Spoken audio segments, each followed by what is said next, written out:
हाँ भाई, चलिए मान लो एक बार तुम्हारा किसी से लड़ाई हो गया और तुमको कौन एकदम पटक के मारा और हुमुच के मारा। हाँ, हाथ पैर तुम्हारा लुल्ले कर दिया मार पीट के। और जब तुमका मार दिया वो तो तुमको चोट लग गया, ईंटा से मार दिया, तुमको खून दिया, तो तुमको चोट लग जाएगा तो कट जाएगा, बॉडी में डैमेज हो जाएगा। तो उस बॉडी में तुम्हारा घाव भरने के लिए ना सेंट्रियोल आता है। क्या आता है? सेंट्रियोल। सेंट्रियोल जब डिवाइड कराएगा तुम्हारा सेल को तो तुम्हारा घाव भर जाएगा। तो आज हम जो टपकिया पढ़ने वाले हैं ना, क्या पढ़ेंगे? सेंट्रोजोम।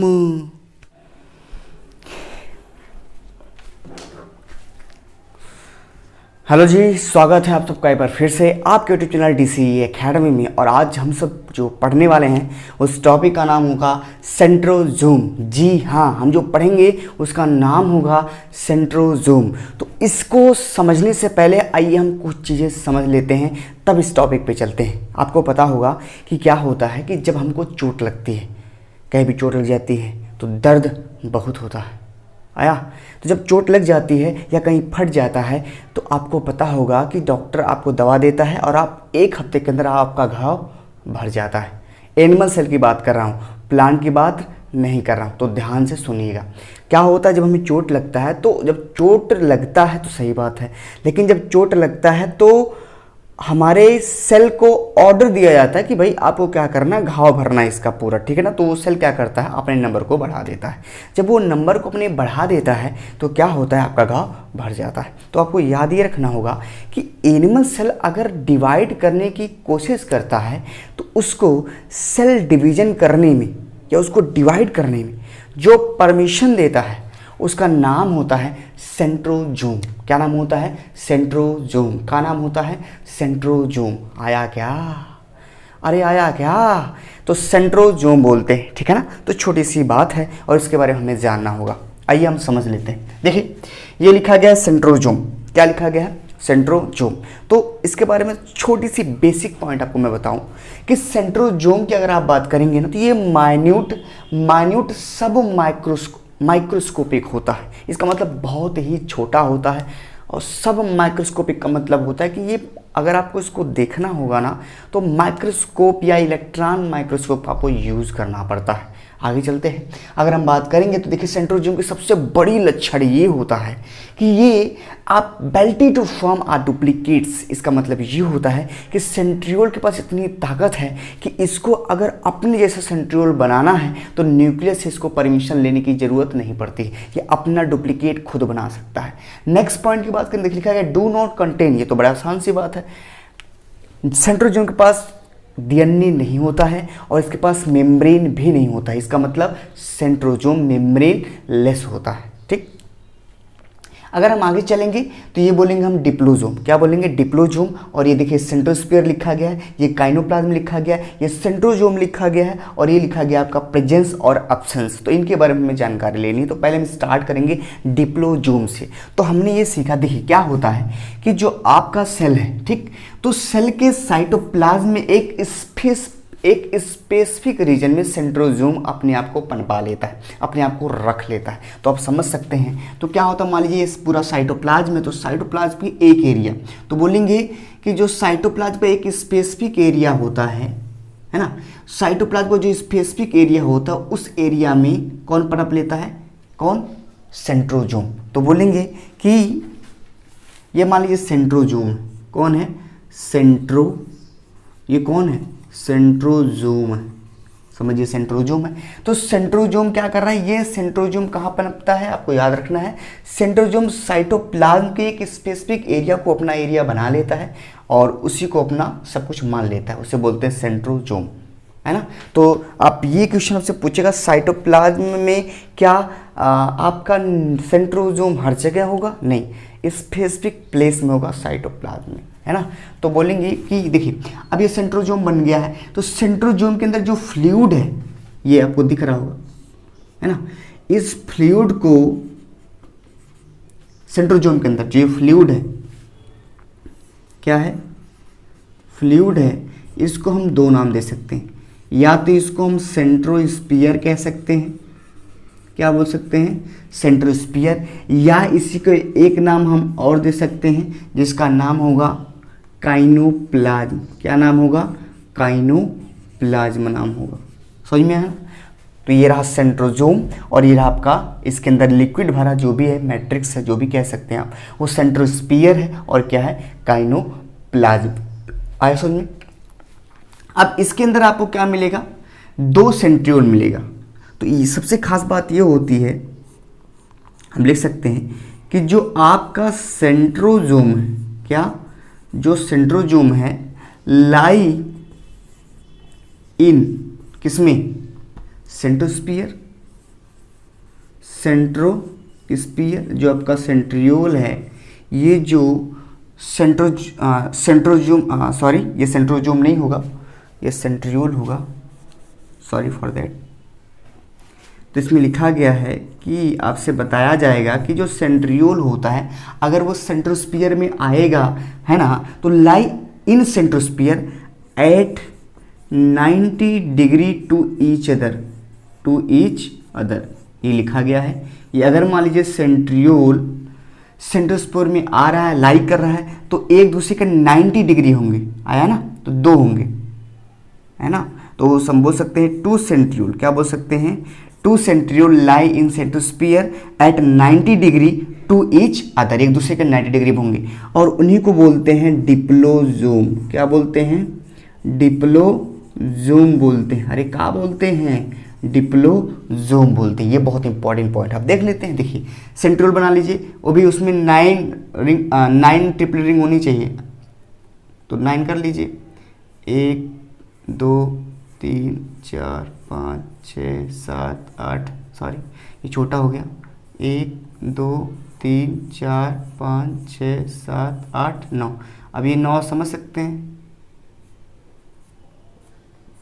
ऐसा होगा, ठीक। अब इसके परपेंडिकुलर इसको बना लीजिए, 1 2 3 4 5 6 7 8 9, ये आपका ऐसे बन जाएगा, है ना। देखिए ये ऐसे रहते हैं एक दूसरे के, ऐसा समझ में। तो ये क्या है, ये डिप्लोजोम है। ये इस टोटल को मिला के अगर हम बोलेंगे तो इसका नाम पड़ जाता है डिप्लोजोम। का नाम पड़ जाता है डिप्लोजोम बोलते हैं इसको। लेकिन अगर एक की हम बात करेंगे, एक की, तो इसका नाम पड़ जाता है सेंट्रियोल। क्या नाम पड़ जाता है, सेंट्रियोल, है ना। अब ये जो है, ये जो आपको गोला दिख रहा है, ये आपकी जो है 9 ट्रिपलेट फाइब्रिल है ना। क्या है, 9 ट्रिपलेट फाइब्रिल है। तो इसको अभी स्ट्रक्चर को आगे लेके चलेंगे तो आपको समझ में आ जाएगा, ठीक। अब देखिए यहाँ लिखा गया, ये तो समझ में आ गया। देखिए एक चीज़ और आप बता सकते हैं कि अगर मान लीजिए मैं ये सेंट्रियोल को और सेंट्रोजोम को जोड़ दूँ तो क्या बन जाएगा, सेंट्रोस्फीयर को और सेंट्रियोल को अगर मैं प्लस कर दूँ, इन दोनों को जोड़ूँ तो पूरा स्ट्रक्चर जो बनेगा क्या बनेगा, सेंट्रोजोम। तो आप ये कह सकते हैं, आप ये कह सकते हैं अपने मन से, अपने तन से धन से, ठीक। आप ये कह सकते हैं छोटी सी बात कि अगर आप सेंट्रियोल को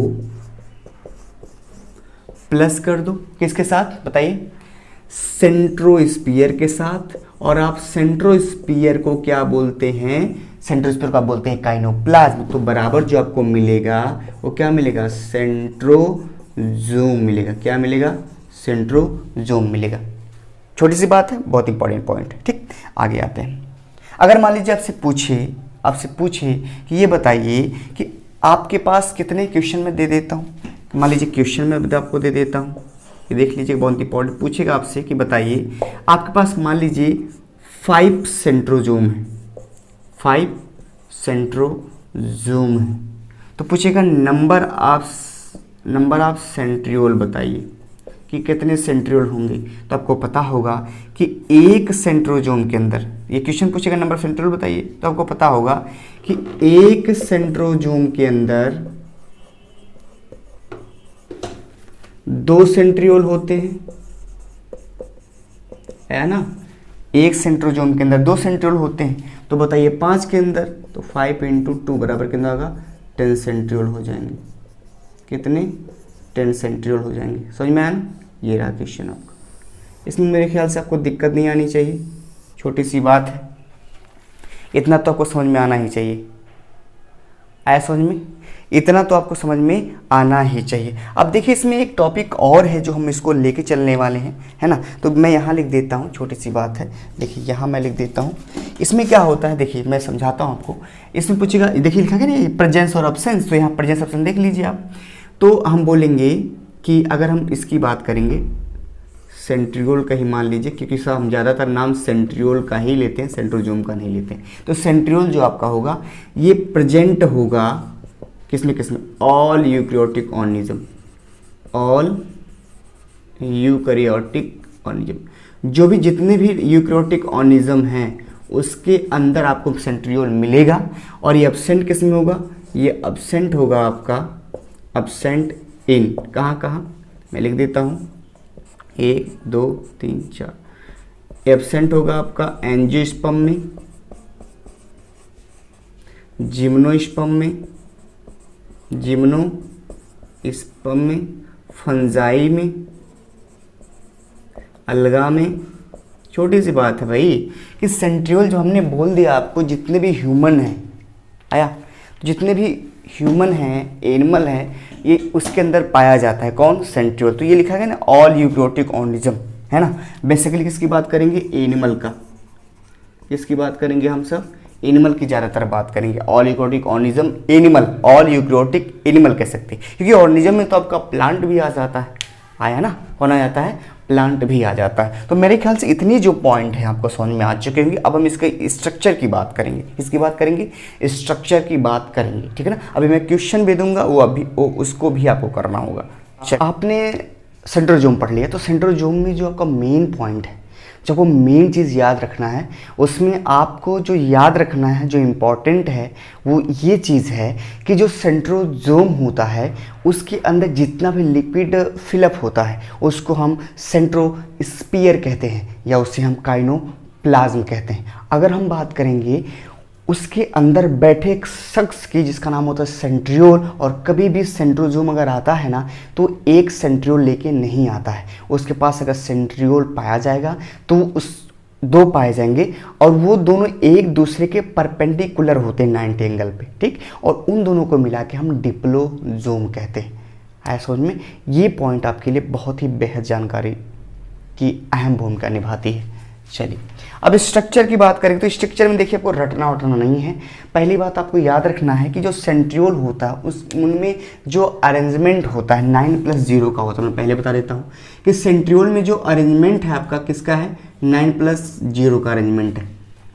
आया ना, किसका अरेंजमेंट है, 9+0 का आपका पूरा टोटल अरेंजमेंट है। आपका बहुत ही इंपॉर्टेंट है और स्ट्रक्चर ही आपको याद रखना है।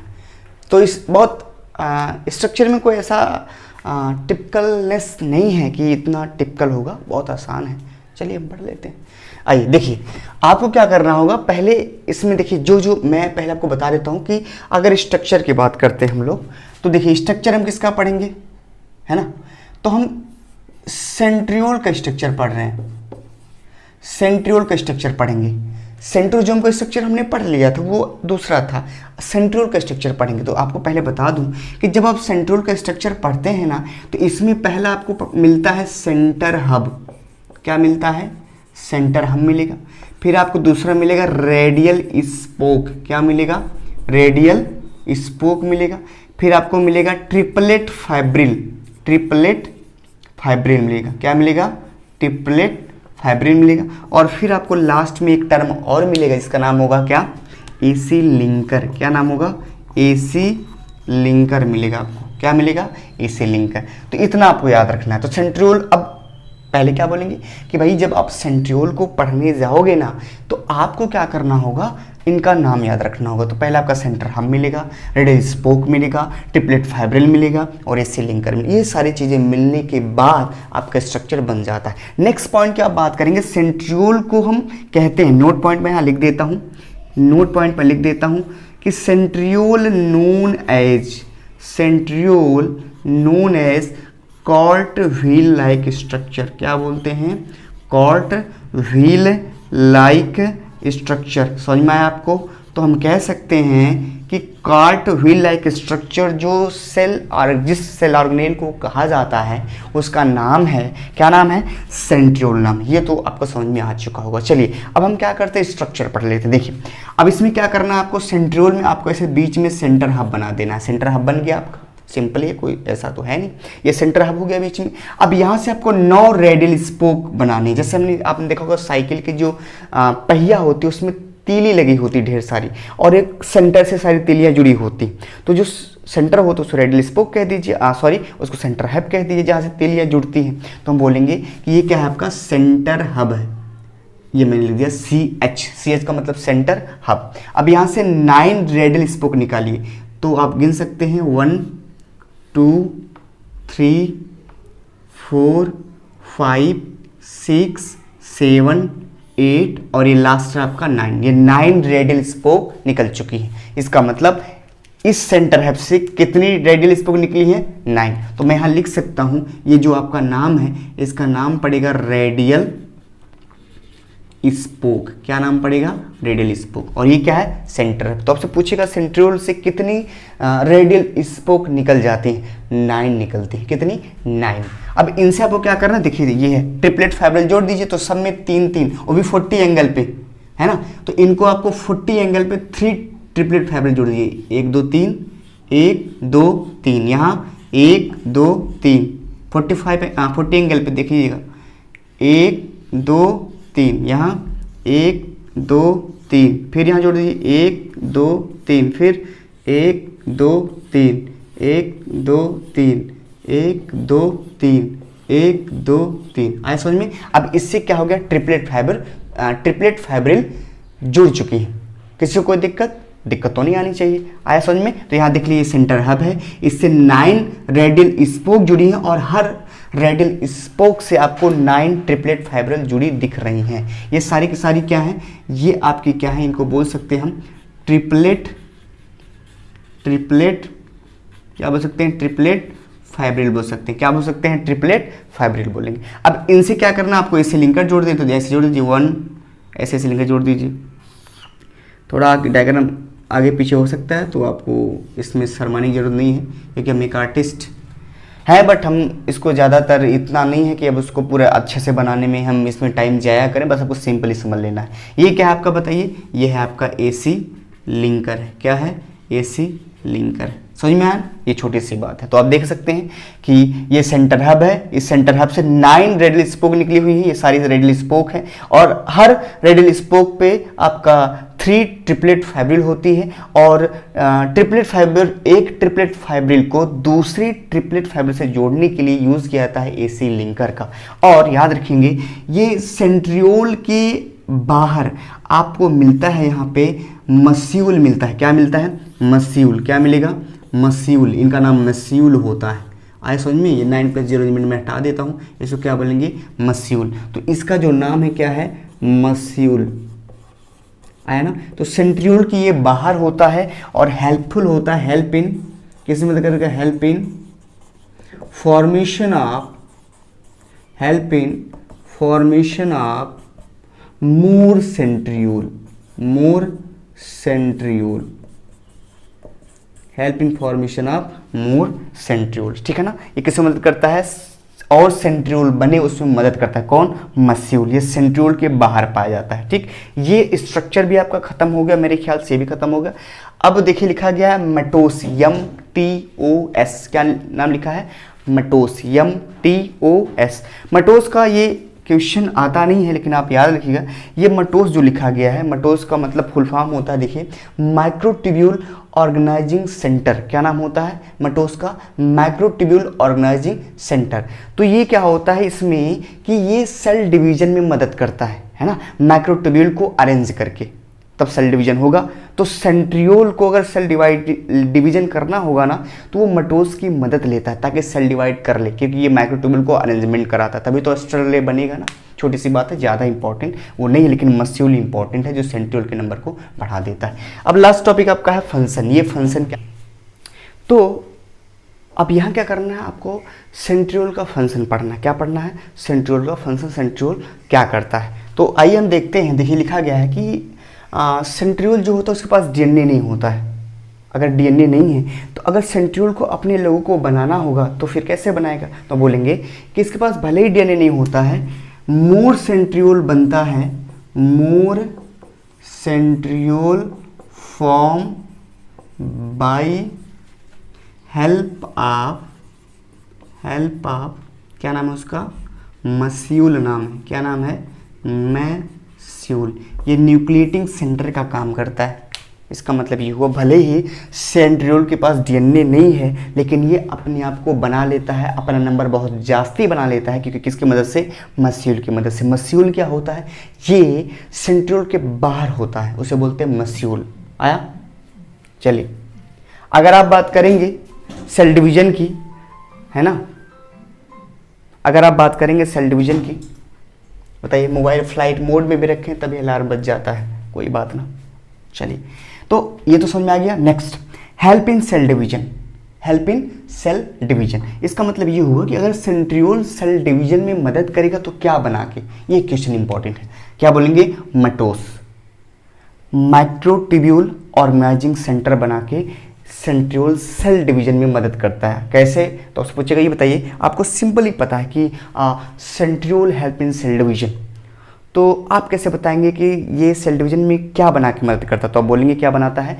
मटोस बनाता है। मटोस का मतलब माइक्रोट्यूब्यूल ऑर्गेनाइजिंग सेंटर। इसको यही इसका फुल फॉर्म लिख लीजिएगा, और मैंने इसको पहले लिख के बताया। नेक्स्ट, चलिए देखिए, हम लोग यहाँ थे, कहाँ थे? यहाँ थे। इसमें लिखा है, मैं आपको ये बता देता हूँ, बहुत इंपॉर्टेंट है। देखिए लिखा गया है कि जैसे मान लीजिए सेल डिवीजन कराएगा कौन? सेंट्रियोल अगर सेल डिवीजन कराता है तो क्या बना के कराता है? ये आपको बताना होगा। मटोस बना के कराता है, और मटोस का फुल फॉर्म होता है microtubule organising centre. Doubt? No. अगर हम बात करें, देखिए बहुत इंपॉर्टेंट है, कह रहा है कि डिस्टल सेंट्रियोल। इसका मतलब ये हुआ कि सेंट्रियोल दो तरह से पाया जा सकता है स्पर्म के अंदर। किसके अंदर? स्पर्म के अंदर दो तरीके से सेंट्रियोल आपका पाया जा सकता है। मैं सिंपली बना रहा हूँ, है ना, या मैं आपको ऐसे समझा दे रहा हूँ। देखिए, मैं ये डायग्राम मुझे ज़्यादा आता नहीं है, आता है, ये देखिए ऐसे हो जाता है ना, ऐसे करके ऐसे होता है। ये एक यहाँ पाया जाएगा, एक यहाँ पाया। देखिए, अब अगर आप स्पर्म की बात करते हैं तो स्पर्म में क्या होता है? दो सेंट्रियोल पाया जाता है, एक प्रॉक्सिमल और एक डिस्टल। ये रहा प्रॉक्सिमल, इसको बोलेंगे प्रॉक्सिमल सेंट्रियोल, और इसको क्या बोलेंगे? डिस्टल सेंट्रियोल बोलेंगे। तो जो आपका डिस्टल सेंट्रियोल होता है यही टेल बनाने में मदद करता है। वही चीज़ आगे लिखा गया कि डिस्टल सेंट्रियोल जो होता है स्पर्म का टेल बनाता है, या उसे फ्लैजिला कह सकते हैं। ठीक, सेंट्रियोल का सबसे बड़ी खास बात ये होती है, ये ट्रांसफर हो सकता है बेसल बॉडी में, और बेसल बॉडी ट्रांसफर होके ये तो या तो सीलिया बना लेती है, सीलिया, या तो क्या बना लेगी? फ्लैजिला बना ले सकती है। ये इतनी कैपेबिलिटी होती है। क्या? सीलिया बना सकती है या तो फ्लैजिला बना सकती है। तो मेरे ख्याल से आपको ये समझ में आ चुका होगा, और इसको आप अच्छे से याद कर लीजिएगा, ये आ सकता है। अब चलिए एक दो क्वेश्चन हम लोग कर लेते हैं, बहुत इंपॉर्टेंट चीज़ें हैं, ये आपको जानना जरूरी होगा। ओके, चलिए।